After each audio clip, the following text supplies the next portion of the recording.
Hey guys, I'm back here in the video. Sorry it took me so long because there's no mega movie releases neither in November or December except Pushpa 2. In the fear of clashes, no big directors are releasing their movies. Miss epic clashes, and no, Bhool Bhulaiya 3 and Singham Again was not a big clash.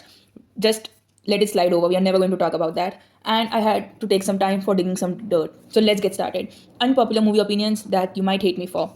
First, Alia and Ranbir PR masterclass or disasters. I think this couple does this intentionally to keep up their appearance in headlines, but honestly, I can never fully trust or support Alia. From the beginning of her career, she has Kejo's support in getting her and snatching movies from her contemporaries, and then let's not forget her father is Mahesh Bhatt, and Apple can't fall from the tree.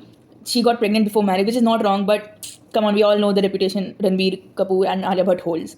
She needs to be careful while talking. Her irritating pitch while talking and interrupting others during the interview is just too much. And this overexhaustion has caused Jigra to fail. But no doubt her acting is good. She just needs to rein in it a little. Anushka Sharma is a fake feminist. She was launched by YRF as a girl from the small town and becoming the next big thing in Bollywood. However, the way she used to talk in interviews as a strong-headed lady, but she was never a good actress. I think her best work was in NH10, but rest all is average at best. And after marriage, she does not seem to have any interest in working. She has not been seen in any movies. She has shifted to London, I think, forever. And now I just don't get her. She loves the attention, but not affection. For example, the famous garbage video, she could have blurred the face of a man, but no, she just likes the attention. Third, Priyanka gaining sympathy. Ever since she has moved to the US, I read some statements here and there about how she was mistreated in Bollywood.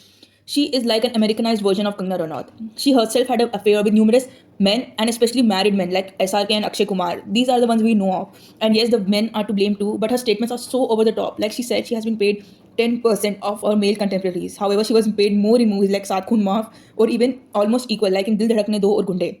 It's not wrong to talk about a cause like pay gap. However, don't exaggerate these statements. And only to remember these during her movie release seems too much of a PR move for me.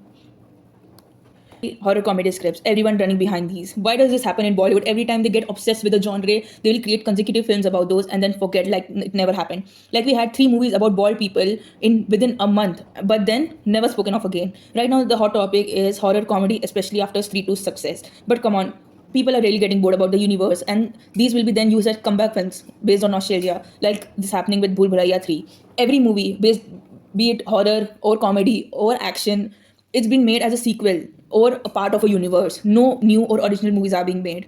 It really eats me up. So thank you. Like, share, and subscribe, and comment what I should make the video.